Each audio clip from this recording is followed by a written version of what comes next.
Bismillahirrahmanirrahim. This is Amna, and today we will discuss about other rules of English grammar. Students आज हम लोग start लेंगे roll number 61 से। अल्हम्दुलिल्लाह 60 rules complete हो चुके हैं। रूल नंबर 61 में आप लोग सेंटेंस स्ट्रक्चर को ज़रा अंडरस्टैंड करें। फ़र्ज़ करें कि कोई सेंटेंस है, उसमें सबसे पहले इट आया है, उसके बाद बी फॉर्म आई है, उसके बाद सब्जेक्टिव केस आया है और उसमें हु का यूज़ हुआ है। ठीक है, इसका मतलब ये हुआ कि कोई भी सेंटेंस अगर आप उसमें हु का यूज़ कर रहे हैं तो हु से पहले हमेशा सब्जेक्टिव केस आएगा। क्यों? क्योंकि हु जोन सा है वो सब्जेक्टिव केस को रेफर करता है। ठीक है, यहाँ तक समझ आ गई। एक और इम्पॉर्टेंट पॉइंट है, वो भी यहाँ पे अंडरस्टैंड कर लें। जब कभी भी किसी भी सेंटेंस में मैं बी फॉर्म की बात करूंगी, बी फॉर्म का मतलब है is, am, are, was, were and be. ठीक है, बी इसमें आएगा। ठीक है, इनमें से कोई भी हेल्पिंग वर्ब अगर आएगा उसकी बात हो रही है। ठीक है, तो जितने भी हेल्पिंग वर्ब हैं is, am, are, was, were, be, 6 हैं टोटल। ठीक है, इनको बी फॉर्म कहते हैं। क्लियर हो गया? अच्छा, सेकंड रूल क्या है जी?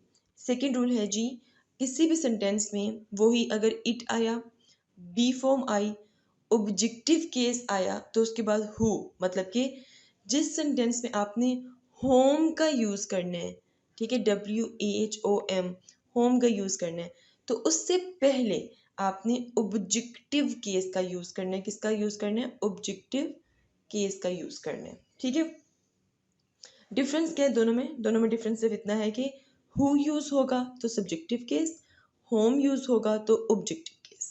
ठीक है, आगे चलते हैं। अब इसमें है जी थर्ड वाली में, सेंटेंस में इट यूज़ हुआ, बी फॉर्म यूज़ हुई। ठीक है, या तो सब्जेक्टिव केस यूज़ होगा या तो ऑब्जेक्टिव केस यूज़ होगा, मतलब दोनों में से कोई एक यूज़ होगा। डिपेंड करता है कि जो दैट आ रहा है वो किस तरह एक्ट कर रहा है। रेदर वो सब्जेक्ट के तौर पे एक्ट कर रहा है, रेदर वो ऑब्जेक्ट के तौर पे एक्ट कर रहा है। अब यहाँ पे आपने एक चीज़ ये भी याद रखनी है कि अगर आप किसी सेंटेंस में दैट को यूज़ कर रहे हैं तो दैट हमेशा इशारा करने के लिए यूज़ नहीं होता। ठीक है, दैट जो सा है वो एज अ सब्जेक्ट और एज एन ऑब्जेक्ट भी यूज़ होता है। ठीक है, अब फर्ज करें कि अगर ये जो दैट है अगर ये सब्जेक्ट के तौर पे एक्ट कर रहा है तो इस केस में इससे पहले क्या आएगा? सब्जेक्टिव केस आएगा। और अगर ये जो दैट है ये ऑब्जेक्ट के तौर पे एक्ट कर रहा है तो इससे पहले क्या आएगा? ऑब्जेक्टिव केस आएगा। क्लियर? चलें जी, यहाँ में लिखा भी है दैट सब्जेक्ट के तौर पे एक्ट करेगा तो सब्जेक्टिव केस, दैट ऑब्जेक्ट के तौर पे एक्ट करेगा तो ऑब्जेक्टिव केस। ये 3 सेंटेंस स्ट्रक्चर थे जो आपको याद रखने हैं। अब आते हैं हम अपनी एग्जांपल्स की तरफ। Example number 1, it is me या फिर I who can help you. ठीक है, अगर अब यहाँ पे अगर हम लोग देखें तो हु आया है। क्या मैंने ऊपर पढ़ाया था? हु से पहले क्या आएगा? सब्जेक्टिव केस आएगा। तो हु आ गया, तो यहाँ पे मी जोन सा ये ऑब्जेक्टिव केस है, आई जोन सा ये सब्जेक्टिव केस है, तो इस केस में क्या आएगा? आपका आई आएगा और मी यहाँ से चला जाएगा। ठीक है, अच्छा सेकंड एग्जांपल देख लेते हैं। सेकंड एग्जांपल में हमने क्या यूज़ किया? एक दफ़ा सेंटेंस वैसे पढ़ते हैं, इट इज़ मी या फिर I home they help there. ठीक है, अब यहाँ पे होम यूज़ हुआ है, होम यूज़ हुआ है तो इस केस में आपका क्या आएगा? होम है तो ऑब्जेक्टिव केस, मतलब मी आएगा और आई यहाँ पर नहीं आएगा। Clear? Next rule number 3, it was she या फिर her that you trusted most. ठीक है, अब इस केस में क्या गया? दैट आ गया। कैसे पता चलेगा कि ये जो दैट है ये ऑब्जेक्ट के तौर पे एक्ट कर रहा है या सब्जेक्ट के तौर पे? दैट के आगे वाला सेंटेंस पढ़ेंगे, that you trusted most.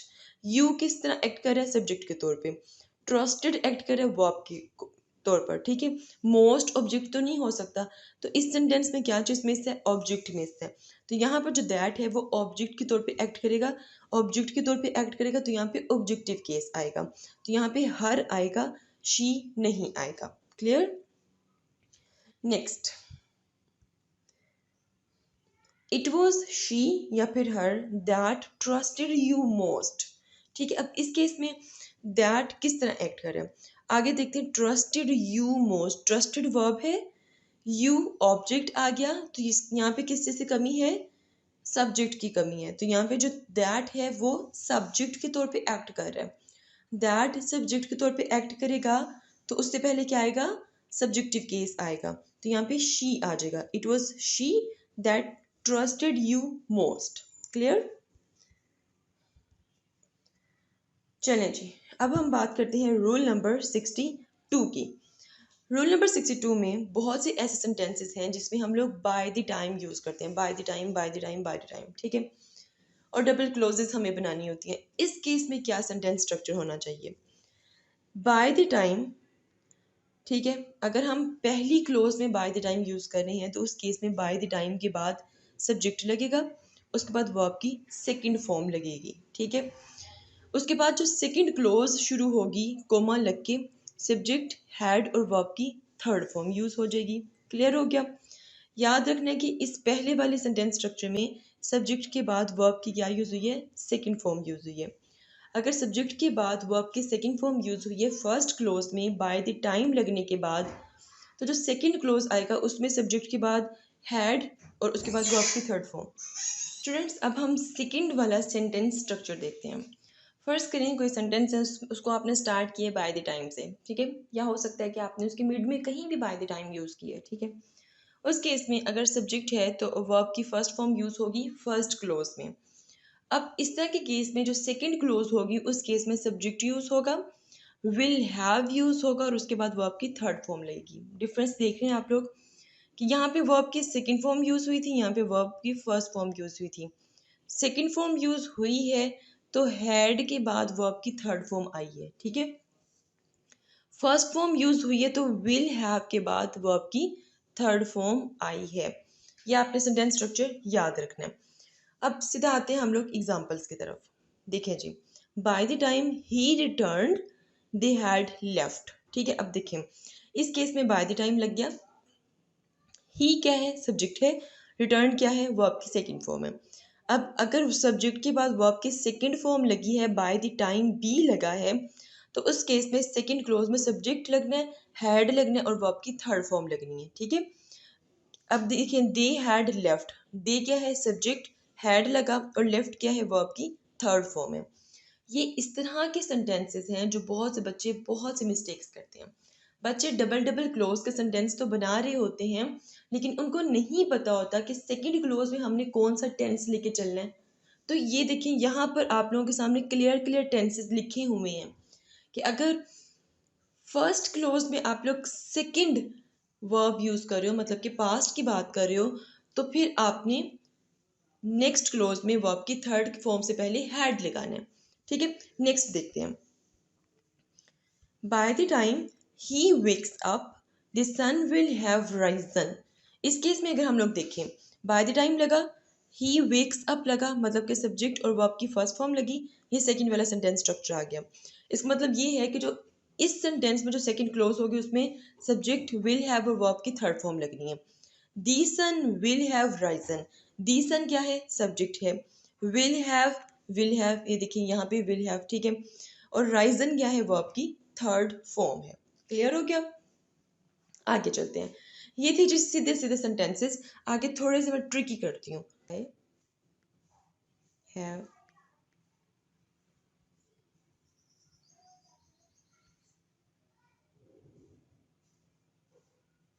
Reached the hotel, ठीक है, bye the time you call मी। तो इसको अंडरस्टैंड करते हैं।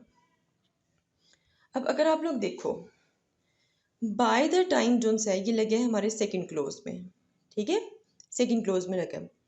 और यहाँ पे देखो यू कॉल मी लगा हुआ है।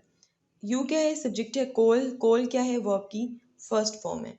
हमने क्या पढ़ा था, जब वर्ब की फर्स्ट फॉर्म होगी, ठीक है, बाय द टाइम वाले सेंटेंस में, उस केस में सब्जेक्ट लगेगा, हैड लगेगा और वर्ब की थर्ड फॉर्म लगेगी, ठीक है। ये पढ़ा था? बिल्कुल भी नहीं।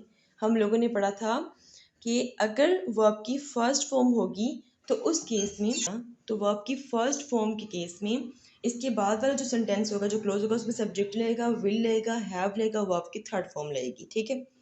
अब यहाँ पे अगर आप लोग देखो आए है तो आए के बाद विल लगना चाहिए, तो यहाँ पे हम विल लगा देंगे, ठीक है। हैव लगा हुआ है और वर्ब की थर्ड फॉर्म भी लगी हुई है, ठीक हो गया। तो समटाइम ऐसे सेंटेंस भी आ जाते हैं कि जिस केस में बाय द टाइम वाला सेंटेंस बाद में आएगा और सिंपल सेंटेंस पहले आ जाएगा। क्लियर हो गया, आगे हम चलते हैं। Rule number 63। रूल नंबर 63 के केस में अगर आप लोग देखें तो कुछ वर्ड्स हैं regularly, usually, frequently, some time, every week, twice a week, on Sunday, seldom etcetera.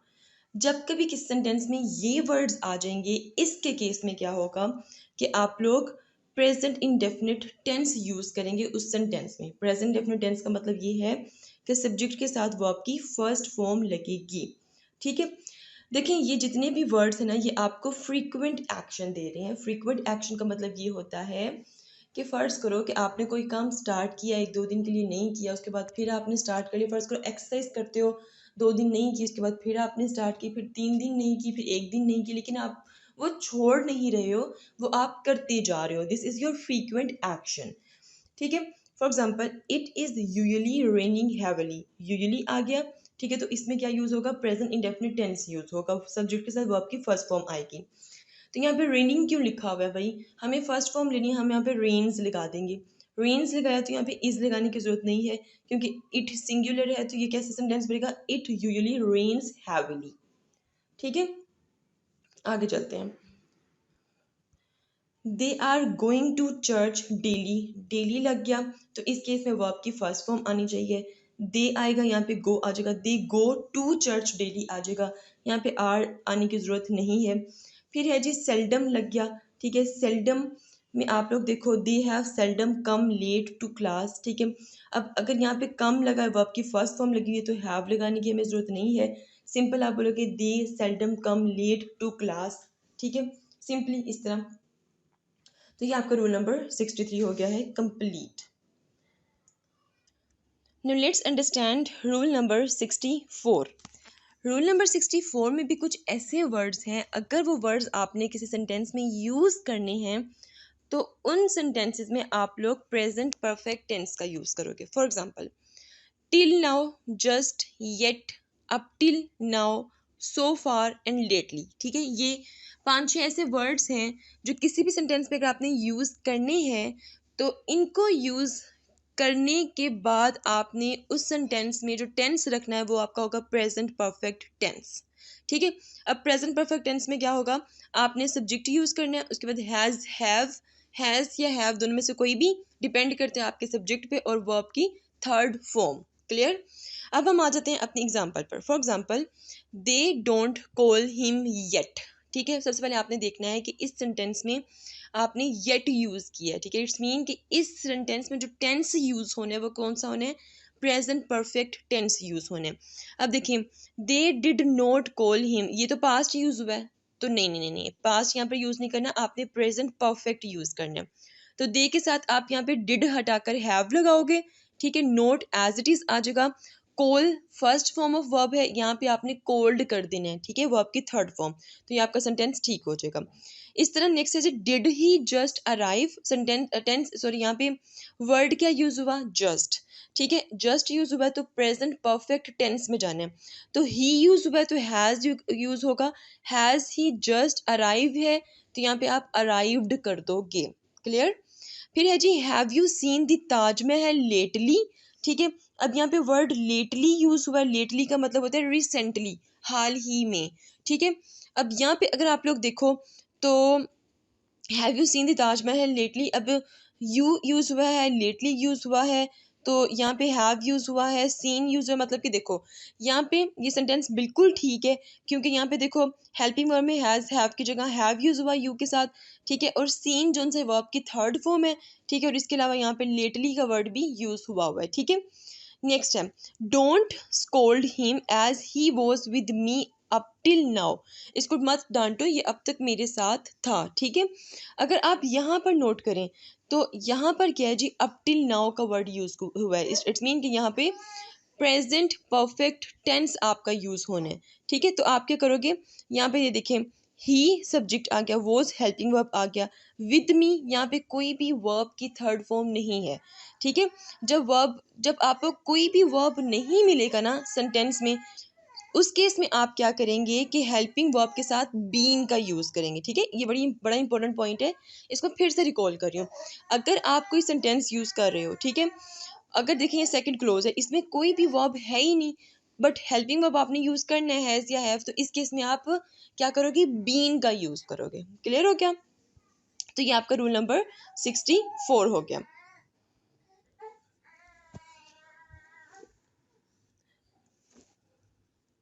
Now let's talk about rule number 65. Rule number 65 में आप लोगों के सामने 3 वर्ड्स लिखे हुए हैं, वेदर, दैट, इफ, ठीक है। किसी भी सेंटेंस में आपने अगर वेदर यूज़ करना है तो आप उस वक्त यूज़ करोगे जब उन सेंटेंसेस में अनसर्टेनिटी नज़र आ रही होगी, ठीक है। अनसर्टेनिटी क्या होता है, गैर यकीनी, मतलब यकीन नहीं होगा, ठीक है। यू आर नॉट श्योर, ठीक। अब आपने दैट उस वक्त यूज़ करना है जब सर्टेनिटी होगी, मतलब you are damn sure about something, ठीक है, मतलब यकीनी, यकीन। इफ़ आपने तब यूज़ करना है जब कोई कंडीशन होगी तो, ठीक है, कोई शर्त होगी। अब इनको हम देख लेते हैं। अब पहले है जी, I don't know dash he will return, मुझे नहीं पता डैश ही विल रिटर्न कि वो वापस आएगा। आप आई डोंट नो मतलब आप शुरू में ही कह रहे हो कि भाई मुझे नहीं पता, मीन अनसर्टेनिटी यहाँ पर है। अनसर्टेनिटी है तो आप यहाँ पर क्या यूज़ करोगे, वेदर का यूज़ करोगे, ठीक है। देखो वेदर, अनसर्टेनिटी, ठीक है।